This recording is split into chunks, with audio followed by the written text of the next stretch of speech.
各位聽眾啊，大家好啊，歡迎收聽文哥說書啊，又係我文哥今日同大家做節目啊。今日不如同大家講一本好書啊，書名就叫做《我談的那場戀愛》啊，作者係艾倫狄波頓啊。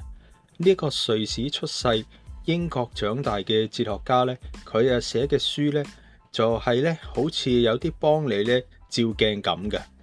佢呢將你心裏面嘅嘢呢講得清清楚楚，但又呢唔會太過肉麻，仲帶啲幽默感添。呢本書呢就好多人呢都可能呢有讀過或者呢聽過添。英文嘅原名就係 Essays in Love。有啲人呢就譯呢本書叫做我談的那場戀愛，或者呢就愛情筆記啊。佢呢唔係一本純小說嚟嘅，又唔係一本純嘅哲學書，而係呢夾雜咗一個愛情故事，同埋呢好多作者嘅反思。簡單嚟講啊，就係講一段由呢個相識啦、熱戀、平淡到最後分手嘅感情經歷啊。但係呢，狄波頓呢就用咗好多聰明嘅方法啦，一邊講故事就一邊呢停低咁樣分析啊。喂，嗱，呢一個感覺點解會出現呢？愛情啊，到底係啲咩嚟㗎？故事好簡單啊，就係男主角啦，其實就好似係狄波頓自己啊，係一個建築嘅設計師啊。有一日呢，就搭飛機。隔籬咧就坐咗一個女仔叫做克洛艾啊，咁咧係一個平面嘅設計師嚟嘅。兩個人咧就一見鍾情啊，開始咧就傾偈啦，之後拍拖熱戀住埋一齊添。嗱，聽落都好似好多典型嘅人啦嘅一啲經歷，你話點啊？嗱，但係咧最正嘅部分咧就係狄波頓咧就唔止係講呢個甜蜜啦。佢會咧對一啲突然嘅停低咧就咁講嘅。嗱，其實咧呢一刻咧我哋係好開心嘅，但係咧開心背後其實係一種自我投射啊，即係話咧你覺得對方好完美，好多時係咧因為你將自己心目中理想嘅形象咧投射咗落佢度啊，而唔係咧真係完全了解佢嘅。例如佢咧都講到愛的解讀啊，話咧我哋成日將對方嘅一個小動作啦、一句話啦，咁解讀成好深好浪漫嘅意思啊。女仔咧遲咗覆呢個 message， 你就諗啦，佢唔愛我係咪？其實咧可能只係佢咧喺度開緊會咯。但呢一種嘅過度解讀咧，就係愛情初期嘅常見嘅病嚟嘅。文哥咧，我以前都有類似嘅經歷啊，仲試過咧，因為對方用咗個咁樣回答我咧，就令到我咧有啲好唔開心啦。嗱，之後咧故事發展落去咧，熱戀過後就開始咧有啲平淡啦，亦都會有爭執、妒忌啦。狄波頓咧最犀利嘅地方就係佢話浪漫主義咧就會害咗好多人嘅。我哋咧由細到大睇呢個童話啦，睇電影覺得愛情就應該係從此幸福快樂過一生啊。但係咧現實就唔係咁嘅，愛情唔係一個事件而係一門技能啊。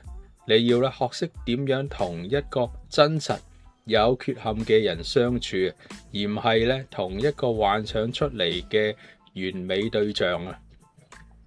書入面咧亦都有句好打動文哥嘅說話，大概嘅意思就係真正嘅愛咧唔係揾到一個唔使你改變嘅人啊，而係咧揾到一個願意同你一齊成長、互相包容嘅人啊。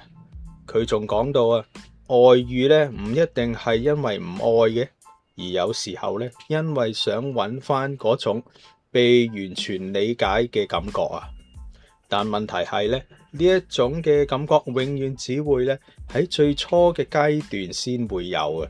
長久嘅愛情咧係要學識接受，唔會俾呢個完全解讀但仍然咧係選擇留低嘅。故事最後咧，兩個人啊係分手咗啦，唔係因為大吵大架鬧啊，而係咧因為平淡啊，因為咧誤解累積咗啊，因為咧各自咧都恐懼同埋需要唔同步啊。嗱，呢個分手之後咧，男主角咧就開始咧真正明白愛情係咩嚟啦。狄波頓咧用咗好多哲學家嘅觀點啊，例如咧呢個叔本華啦、尼采啦、呢個弗洛伊德啦，去解釋我哋點解會咁痛苦啊，又點解咧我哋仍然會一次又一次咁會去做落去啦。講到呢度啊，文哥都想問下大家，嗱，你哋啊有冇試過喺一段關係感情裏邊咧，覺得自己咧好似變咗另一個人啊，或者咧突然發現咧，原來對方同你嘅想象中咧差好遠添。嗱，呢啲感覺咧，狄波頓咧就喺書裏面啊都寫得好透徹㗎。佢唔係咧叫你唔好拍拖，而係咧叫你拍拖嗰陣時咧清醒啲、誠實啲，唔好咧將所有嘅期望咧都放喺命運安排上面咯，而要咧明白愛情係需要努力經營嘅。嗱，我個人咧覺得咧呢本書最治療嘅地方就係咧，佢啊承認咗愛情咧其實都係會好痛苦嘅，亦都有啲荒謬啊，但同時咧亦都咧係好值得嘅。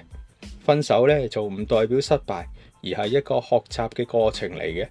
真正咧成熟嘅愛咧係可以咧唔喺最呢個激情嗰段咧，而係咧喺兩個人啊有啲殘缺嘅人咯，仍然咧願意一齊去食飯啦、傾偈、互相照顧嘅日常啊。好啦，今晚咧就文哥說書講到呢度啦。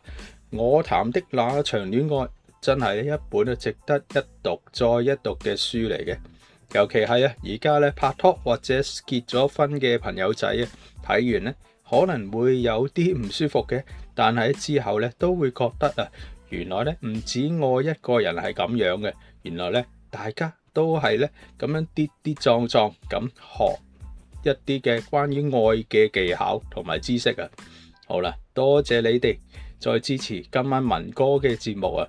如果你有睇過或者有類似嘅經驗啊，歡迎留言俾我喎。我哋下次再見啦！記住愛情就唔容易嘅，但係咧真正係因為咧唔容易，先會有啲味道咯。